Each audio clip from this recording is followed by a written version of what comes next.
NEET paper leak और NTA के मुद्दे पे दिल्ली के जंतर मंतर पे चल रहा स्टूडेंट प्रोटेस्ट एक नए एंगल पे जैसे मानो छिड़ गया है। हर एक दिन एक नई चीजें इसमें इंक्लूड होती जा रही है और पूरा बवाल मॉनसून सेशन से पहले ही दिन जो कि 20 जुलाई शुरू हुआ है, और जब कॉकरोच जनता पार्टी यानी कि सीजेपी के ये बैनर पे हजारों एस्पिरेंट्स ने एक आंदोलन शुरू किया जो अभी तक सबसे बड़े पैमाने पे चल रहा है, सांसद चलाओ मार्च। ये एस्पिरेंट्स की डिमांड पे बिल्कुल टिकता है, जहां पे बिल्कुल क्लियर भी एस्पिरेंट्स है कि नीट एग्जाम पूरी तरीके से फेयर तरीके से कंडक्ट हो और स्कैम की रिस्पॉन्सिबिलिटी लेते हुए education minister Dharmendra Pradhan resign दे, और इसी के साथ ही एनटीए को डिसॉल्व करके ही पूरे सिस्टम को रिफॉर्म किया जाए एक नए तरीके से। एनटीए को बदलाव करना जरूरी होगा जब भी हम परीक्षाओं पे बैठेंगे। लेकिन अब इस पूरे पुलिस एंगल पे एक्शन लेने के बाद लॉयर ने भी सीधे सुप्रीम कोर्ट में मामले की तुरंत सुनवाई की मांग जो की है। अब उस पे सीजेआई सूर्यकांत, जस्टिस बागची और साथ ही जस्टिस मोहाना के बीच ये सामने लॉयर ने एक बड़ी बात रखी है।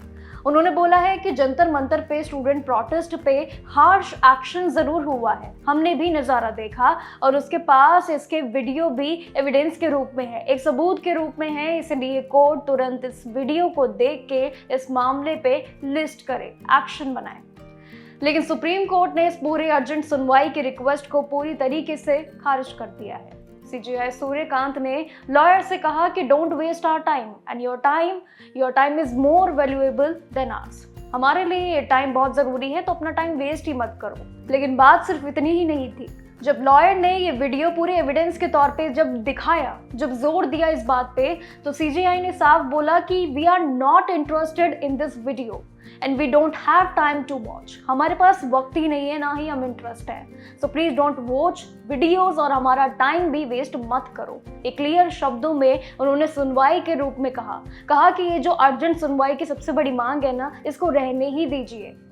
अब एस्पिरेंट्स के लिए सबसे बड़ा अपडेट यही है कि लीगल एक्शन तो लिया ही नहीं जा रहा, और जिसपे ये नई चीज अब एक नए एंगल पे छिड़ने को बिल्कुल तैयार है। इन्वेस्टिगेशन की मांग हमने की और हमें बदले में सुनने को गलत चीजें मिल रही है।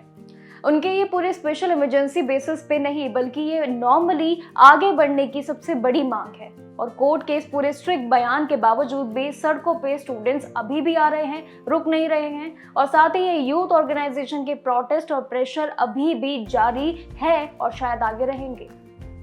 लेकिन भारत में ये मेडिकल एंट्रेंस एग्जाम की जो परीक्षा है नीट की, इसमें पेपर लीक और गड़बड़ियों का इतिहास काफी पुराना रहा है। ये साल का कोई नया मामला नहीं है, बल्कि एनटीए और एजुकेशन मिनिस्ट्री के अंडर आने वाली ये नीट यूजी की जो परीक्षा है, ये विवाद में आज भी है, कल भी थी और शायद आगे भी रहेगी। ये बड़ा विवाद सामने काफी समय से है, जबकि शुरुआत इसकी 2015 में पहली बार हुई AIPMT पेपर लीक के नाम से, जब इलेक्ट्रॉनिक डिवाइसेस के जरिए करीब 10 राज्यों में ये आंसर्स की सर्कुलेट होने पे सुप्रीम कोर्ट ने एग्जाम रद्द किया था पहली बार 2015 में, और इसकी शुरुआत ये जभी से हुई और अब तक चल रही है। इसके बाद 2024 में भी नीट यूजी में बिहार, झारखंड और साथ ही गुजरात से ये पूरे रैकेट को पकड़ा जब गया, तो ये मामला ऐसे ही अब तक बढ़ता जा रहा है। ग्रेस मार्क्स को लेकर भी देश भर में उस टाइम करीब भारी विवादों में ये पूरी चर्चा रही, लेकिन हालांकि सुप्रीम कोर्ट ने इस पूरे एग्जाम को कैंसिल करने से इनकार उस टाइम किया था। लेकिन अब जैसे मान लो एग्जाम कैंसिल का एक सीजन सा चल गया है। नीट यूजी की ये सिचुएशन जो इस साल की है, ये काफी खराब हो गई है।